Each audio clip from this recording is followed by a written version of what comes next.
Өөрөөр зүйтэй хамт үзэгч та бүхэндээ баярлалаа. Тэгэхээр хоёулаа сая рекламны өмнө нэг зүйл дээр яриад өнгөрлөө л дөө. Мунхаг гэж. Ерөнхийдөө 21-р зуун бол бэлэг оюуны зуун гэж дэлхийн нийтээр хүлээн зөвшөөрөөд оюунлаг хүн бол энэ зуунд бол илч хүчтэй дээрээс нь тэр эрдэм мэдлэг гэгээрлийг олж авна гэдэг хандлага бас нэлээд хэрчтэй яригдж байна. Монгол ч гэсэн сүүлийн үеийн тэндээс энэ оюунлаг байх, гэгээлэг байхын мөн чанар юу юм бэ? Энэ мөн чанарыг олохын тулд хэн өөрөө хаанаас эхлэх ёстой, өөрөөсөө эхлэх ёстой мó, өрөөлөөс сурлах ёстой мó гэл олон асуултууд гарч байна. Нэгэнт бас Бурхны шишний хүнтэй уулзсных, гавьж ламтай уулзсных бас энэ талаар бас хоорондоо ярилцъя гэж миний зөвөр бодож байна л да. Тэгэхээр энэ мунхагаас гэтлэх, гэгэрэл рүү хөтлөх зам нь юу байх ёстой? Хүн өөрөө өөрийгөө боловсруулах юм уу? Аль эсвэл энэ нэг Бурхны ном сургаалт шамдах, эндээс бас мэдээж таних ёстойгоо олж авах ёстой юм болов. За тийм ер нь бол Бурхан багшийн сургаалууд ерөөсөө хүнийг гэгэрүүлэхийн төлөө Бурхан багш айлтсан. Тэгээ яагаад өгөхтэй зэрэг бол ерөөсөө зовлонгоос нь гэтлэгийг. Тэгээ зовлонгийн одоо язаар юу байна өгөхтэй зэрэг л ерөөсөө мунхаг байна. Тэгэхээр мунхыг л одоо арилгая. Тэгээ хүний оюун ухааныг гэгэрүүлээ л гэж. Ер нь Бурхан гэж юу юм бэ гэж бодон шашнаас одоо яг хамгийн товчхон даа хайлаа гэж асуух юм бол ерөөсөө л гэгэрсэн бүрэн гэгэрсэн оюун санаа бол Бурхан юм аа гэж ингэж л хэлнэ. Гэхдээ зэрэг бол ерөөсөө оюун Бурханы шашин гэдэг бол ерөөсөө цэвэр одоо гэгэрлийг л номлодог, гэгэрлийг заадаг. Тийм ээ хамгийн одоо наад зах нь бол энэ одоо амьдралд энэ насныхаа амьдралд ч гэсэн яаж зөв амьдрах вэ? Тэгээ цаашаагаа одоо бүр одоо орчлонгоос яаж одоо төгс гэгэрэх вэ? Тэгээ оюун санаагаа яаж төгс гэгэрүүлэх вэ гэдэг тэрийг л заадаг юм бол одоо юм л та. Тэгээд өнөөдөр бол бас ингээд нэг иймэрхүү хандлага байна л гэж ингэж одоо далай багш тэргүүтээ дээдс лам нарын одоо айлдвараас ч гэсэн би сонсч байсан л та. Тэгээд тэр бол яхахгүй тийм шиг байна. Ер нь одоо сүүлийн хэдэн зууны турш бол бас шинжлэх ухааны олд амжилтыг бол дагаж одоо тийм ээ тэргээр дамжаад одоо хүмүүс сайн сайхан юмд хүрнэ, эцтэй одоо хөгжнө гэж ингэж одоо явж ирсэн. Тийм ээ гэтэл бол бас зөвхөн одоо гадна талын одоо юмыг ингэж хөгжүүлээд бол бид нар бас төдийлөн амар амгалан гэдэг юмд бол хүрэхгүй байна л гэж. Тийм ээ амар амгалан гэдэг нь хүний дотоод сэтгэлд байдаг гэдэг байхгүй. Ад жаргал гэдэг бол хүн одоо ямар санд дээр суух вэ гэдэг юм уу те ямар машин одоо унах вэ гэдгээс тийм амгалан бол шалтгааллахгүй тийм ээ. Биднийг ингээд харахад бол маш гоё одоо ингээд гаднаас нь харахад бараг л ингээд одоо шил тойл юм уу сансрын хөлөг юм уу гэмээр машинд суудсан мөртлөө тэрэн дотроо зовоо яваад байгаа хүн байж болно. Биднийг харахад бол эвийн хөөрх юм тэнгуэ мөн зовж байгаа байхдаа гэмээр одоо тийм ээ ядарсан хувцастай айгүй бол нэг хог мог түүгээд ингээд үрцсэн ингээ явж байгаа мөртлөө тэр хүн одоо эрх чөлөөтэй ч гэдэг юм уу нэх бод жинхэнэ өөрийнхөө дураараа ч гэдэг юм уу тэр хүн дотор аз жаргалтай ч байж болно бас. Тэгэхээр зэрэг бол аз жаргал амар амгалан гэдгийг бол зөвхөн гаднаас нь ч юм уу тийм ээ хэрглэж байгаа зүйлээс нь ч юм уу өмсөж байгаа хувцаснаас нь ч юм уу одоо юу гэдгийг тийм ээ тэр хүн одоо ямар сургууль төгссөн ямар одоо мэрэгжил эзэмшиж гэх юм тэр төдийгөр бол хэмжиж чадахгүй юм шиг. Сэтгэлийн амьдрал гэдэгтэй адилхан зөвлөгдөнө гэсэн үг. Тий. Тэгэхээр зэрэг энийг бол хүмүүс авч үзээ. Тэгээд ерөөсөө яаж нөхөхтэй зэрэг одоо технологийн одоо өндөр хөгжил биш тийм ээ. Эний чинь дагаад бас маш их тийм одоо хүмүүс зовлон авчирч байгаа зүйл их байна. Тийм ээ. Өнөөдөр бол одоогоос 200 жилийн тэртээ бол за танай одоо улсыг бол ерөөсөө 2 секундны дотор бол дуусгах шүү гэдэг нэг конопон дээр гар тавьсан. Одоо энэ дээр дарахтал тийм ээ. Танай улсыг бол 2 одоо минутын дотор бол одоо ингээл байхгүй болгон шүү гэх тийм бол байхгүй шүү дээ тийм ээ. Сайн бол яг хөөхтөр гартаа нэг сэлэн барьсан, нэг номсон барьсан тийм л хүн байх. Гэтэл өнөөдөр бол ингээд одоо юм хөгжсөн ч гэсэн тийм хэмжээнд хүрчиж тийм ээ. Одоо тэр хүн бол яг 2 минутанд бол 2 хүн цавчдаг байсан бол одоо 2 минутын дотор бол 20 сая хүнийг л байхгүй болгож чадхаар тийм хэмжээнд бас хүрсэн байж байна. Тийм ээ. Тэгээд өшөө одоо салбарын одоо шинжлэх ухааныг ашиглаад одоо компьютерийг ашиглаад ч гэсэн одоо янз бүрийн одоо муу юм явуулах тийм ээ. Элдв янзын одоо холгойл өөр хийх ч байдаг юм уу, элдв муу юм сурталчих ч байдаг юм уу. За тэгэл ерөөсөө бас л нэг бидний хүсээгүй юмнуудыг л хүн ингэж хийгээл байна л та. Тэгэд энэ нь бол тэр юм хөгжсөний буруу юм уу бол тийм биш юм аа. Тэгээ юуны буруу юм бэ гэхтэй зэрэг л тэрийг одоо нэг ингэж одоо хэрглэж байгаа тийм ээ. Хүн одоо жишээл ууртай хүний гарт хотго барьвал яах вэ тийм ээ. Болохгүй өстэй тийм ээ. Нэг хүн одоо согтуу ууртай тийм хүн ороод ирэх юм бол хүн яадаг вэ? Айгуу ширээн дээрээс утгаа аваад доогуур нийтгэх шүү дээ тийм ээ. Тэрнтэй л адилхан л өөрсдийнхөө сэтгэлийг ингээд бас нэг давхар хөгжүүлэхгүйгээр дан ганц гадна талын юм ингээд хөгжүүлээд ирэхтэй зэрэг эргээд тэр нь бас бие биенийгөө барих зэвсэг, бие биенийгээ хорлох арга тийм болж хувраад байна. Тийм учраас давхар хүний одоо оюун санааг хөгжүүлье. Одоо бид нар ч хүнлэг энэрэнгүй нийгэм байгуулна гэж яриад байна шүү тийм ээ. Ардчилсан хүмүүнлэг энэрэнгүй нийгэм гэж.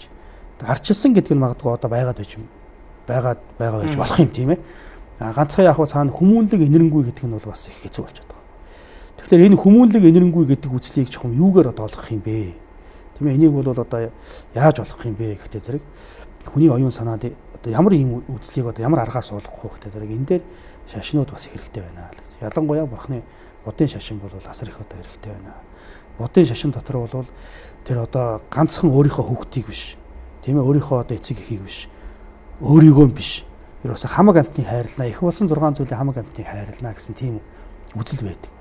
Тэр яг энэ дээр гэл асуухаар ийм байгаа тоххой. Одоо манай бурхны шашин тийм Монгол улсын одоо бусад гандан хийдүүд ч гэдэм эдгээр маань яг ямар үйл хэрэг нэг хүнийг гэгэрүүлэх тэр зүйл рүү ажиллах нь бага. Эргээд яадаг вэ гэхээр одоо нэг ном унших хэрэгтэй гэдэг нэг хүмүүс нь монголчууд маань ч итгэж гисэн за нэг очиад ном уншуулчих өөрөө болчих юм байна гэж боддог. Ном уншуулаад сэтгэлдээ сайхан боллоо гэж төсөөлж байгаа боловч тэр номны цаанах тэр гэгэрэл нь юу юм бэ гэдгийг ойлгож чадахгүй байгаа. Ийм мухардал нэг бий болчиход байгаа мó гэж хараад байгаа. Тий. Уг нь бол хүн болгонд яг ингээд одоо та нэг гэгэрлийг одоо одоо намайг хүн болгонд ойлгуулмаар л байгаа юм л да. Гэтэл бол нөгөө нэг тэр ойлгуулах гэдэг хүмүүсийн маань бол бас юмд хандах хандлага нь өөр байгаа. За дургуйлам дарж бай сахил хүртээдгүй гэж яриа байдаг тийм ээ. За гандан даруйд янз бүрийн одоо сургалт явуулж байна. За бидний зүгээс ч гэсэн ингээд 7 хоног бүр одоо ингээд энгийн хүмүүст оруулсан тайлбарлах, тэгээ бурхан шашныг одоо номлох янз бүрийн юмнууд хийж байна, ном судраг гаргаж байна тийм ээ. Гэтэл хүмүүс маань бол бурхан шашинд яаж хандж байна вэ гэхдээ зэрэг л яг л хэрэглээ маягаар хандаад байдаг. Тэгэхээр зэрэг тэр байдал нь бол ингээд нөгөө одоо гарах тэр одоо нөгөө нэг иймэрхүү байдланд гарч ихгүй байл байна л та. Бурхан багш гэсэн анх дөнгөж одоо гэгэрчээд хамгийн түрүүнд одоо энэ гүнзгий үзлээ бол бурхан багш номлож ихтэй номлож үтсэн. Хажуугаар явсан хүн болгонд номсон. Гэтэл бол тэр үеийн одоо хүмүүс юу гэж одоо үзсэн бэ гэхдээ зэрэг энэ одоо Шагшаа хааны одоо хүү Гоодом тойн 6 жилийн одоо хатуу бяцлагалд суугаад тэгээд нэг одоо хоол унд муутай ингээд суусан учраас хийн усаад галзуурсан юм байна. Тэгээд одоо бүх юмс үзэгдэл байгаа юмнуудыг байхгүй гэж яриад байна гэж ингэж одоо үзсэн. Тэгэнгүүт бурхан багш өрөөсөө л энэ арга бол бас яг одоо хүмүүст ингэж хүрэх арга бол биш юм байна гэж чимээгүүд аяанд одоо сууж байгаад тэгээд сүүлд нь бол яг одоо энэ номыг хүлээж авах хүмүүстэй тийм одоо ямар төвшөнд байна тийм ээ тэрнтэй ингээд тааруулаад таарсан номын нөгөөд ингээд дээшлүүлэх тийм одоо арга зам руу орсон юм. Тэгээд өнөөдөр бол бүр тэрнээс л дор л болчиход байна л та тийм ээ. Хүмүүс маань юу гэж одоо үздэг вэ гэхдээ зэрэг бол за энэ одоо бурхны шашинч бай. Ер нь одоо тэр бүхэл юмд хандж байгаа хандлага бол ерөөс тэр шүү дээ тийм ээ. Одоо ямарваа нэгэн ажил үйлсээ бүтээхэд цаанаас нэг ингээл нэг хүч тусалчих байх тийм ээ. Зүгээр очиод нэг энэ номыг уншуулчих. Тэгээ би ойлгохгүй нь хамаагүй тийм. Магадгүй одоо хүн очингууд өөдөөс чинь нэг одоо зүгээр нэг төвд ном одоо ингээд төвдөр ингээл юу гэдэг юм. Одоо арандгаа жигээд ингээд уншихгүйгээр энэ номны утга учир чи ийм шүү дээ гэдэг ингээд ярих юм бол бараг хүлээж авахгүй. Тэгээд ушгал тэр ном уншчих тий. Бараг би чамд мөнгө өгч юм шатгал гэдэг шүү дээ. Ушгал тэр ном уншчих. Тэгээд тэр арц сангаа аваад тэргээрч хариулчих. Тэгээд би сайхан болчихно ингээд болчихно. Би бол одоо сүсгэсэн гэсэн. Ийм хүү хандлагаар ингээд хандаад байгаа юм л да. Тэгээд тэр бол алгууртаа яваандаа бол бас уг нь ингээд гайгүй болох. Ер нь бол одоо 90-ад оны үеэс бол бас маш их өөрчлөгдсөн. За ингээд олон бид нар бас төвдөөс энэ тэгхээс тэр одоо далайн өвч тэргүүтэй лам нарыг ацраад ингээд ном заалгаж байна. Хүмүүс ном тавиулж байна тийм ээ. Анх бол хүмүүс бол ерөөсөн далайн өвч юу хэлж байгаа нь бол хамаахгүй. Зөвхөн яаж игээл тэр хүнд нэг одоо хурчих юм уу, айдас авчих юм уу, аль эсвэл нэг өөрөө харагдчих юм уу. Тэг тиймэрхүү байдлаар л ингээд ханараад дайраад ингээд зүтгэж байдаг байсан бол одоо бас арай өөр болсон. Тийм яас юу гэж байна далайн өвч чинь юу айлдж байна? Бодон зөрүүж юу айлд юу хэлв? Та өнөөдөр ингээд одоо багш нар гандан дээр ирээд одоо ном тавьж байхад бол тэрийг сонсоод дараа нь за би ийм ном авчлаа. Одоо энэ утга учир нь юу юм те? Юу сахих хэвээр юм. Одоо юу уншиж явах хэвээр юм. Одоо ямар тарийг уншиж явах хэвээр юм. Одоо энэ тарийг уншихдаа юу гэж бодож явах хэвээр юм бэ гэдгийг асуудаг сурдаг хүмүүс бас улам л оширч байна. Түн сургалт явагддаг гэсэн. Ерөнхийдөө яг хэд өдөр ямар байдлаар сургалт? Ер нь гандан хэд дээр бол хагас бүтэнсээ өдөр болгон сургалт явдаг л да тийм. За гандан төгслийн хэд дээр бол залуу буддистик сургалт явж байгаа. Тэр бол хагас бүтэнсээ өдөр ингээд анхан шат, дунд шат, дээд шат гэсэн хэлбэрээр ингээд цааш нь ингээд ахиулаа явуулна. Ажлын бус цагаар. Тэгээд би тэр одоо залуу буддист бол бас хичээл бас ингээд гормынхаа дагуу ингээд ордог. Тэгээ би өөрөө бол хагасаа өдөр болгон одоо энгийн хүмүүст бас тусгайлан одоо ингээд хичээл заадаг. Тэгээд бусад одоо олон нэлээд хэд номын төвүүд бий болсон шүү дээ тийм ээ. Тэр төвүүд бол бүгдээрээ л үйл ажиллагаагаа ингээд одоо явуулж байгаа. Тэгэхээр энэ асуугаадаа шалтгаан нь юу гэхээр за яг энэ очроор огтлогч гээд энэ хөлгөн судрыг уншиж байгаа хүмүүс маань эргээд уншид дуусныхаа дараа энэ үгийн утгыг ойлгоно гэдэгтэй адилхан бас манай монголчууд маань тэр л гарц руу явж байгаа байх гэж үүднээс хараад байлаа л да. Тэгэхээр та бүхэн ярьж байгаа энэ гэгээр тэр оюуны мэдрэмж одоо тэр оюуны хоосрлоос ангижрах тэр нөгөө мунхаг үзлээсээ ангижрахад энэ одоо таны барьж байгаа энэ судар мэдээж нөлөөлнө ахал гэж бодож байна. Тэр ярианаас ч би тэгж л ойлголт авлаа энэ зөв. Тий, энэ одоо яа харахгүй л одоо бурхан багш бол одоо хүний тэр одоо оюун санаа одоо мухарл тийм ээ ямыг одоо үл мэдэх тийм үл ухаарах тийм байдлыг дарилгах гэж энэ номыг одоо номлосон айлдсан учраас үүнийг бол бид нар одоо зөвхөн төвдөр нь шүтэх биш монголоор одоо бас уншиж үзэх хэрэгтэй юм аа. Тэгээ энийг бол ямар ч хүн одоо уншиж болно. Зарим нь манайхан чинь нэг их номноос бас их цэрвдэг шүү дээ тийм ээ ойртож өгдөг. Одоо ингээд байвал одоо алдс болох ч юм уу. Одоо бидэнд барыг гэм нүгэл болж магадгүй. Одоо унших юм бол би одоо уншиж болдог ч юм уу, гүү ч юм уу гэж ингэж одоо үздэг. Тэгэхээр яг шууд одоо авшиг аваагүй, эрхийг аваагүй ч гэдэг юм хүмүүс уншиж үзэж болохгүй ном бол бас байдаг. Эдгээр ном судрууд бол тийм биш юм аа. Хүн болгон уншиж одоо болох хэвээр юм. Тийм ч учраас тэр үеэс айл болгонд ингээс илд одоо залаатай байсан. Тийм л номнууд юм л та.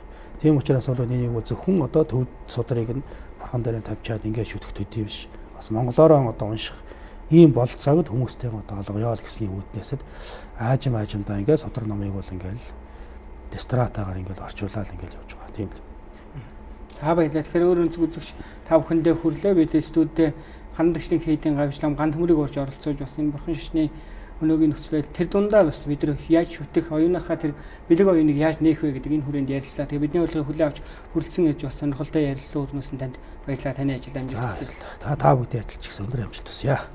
За тэгэхээр та бүхэн бас энэ очроор огтлогч гэж хөлгөн судрын талаарх юм ойлголттой болсон гэдэг итгэл байна. Дээрээс нь зөвхөн бурхны шашныг шүдэх, эс шүтэхтэй гол нь биш. Тэрийг таньж мэдэх тэр ухаарлыг нь хаанаас авах ёстой вэ гэдэг ойлголттой болсон гэдэг итгэл байна.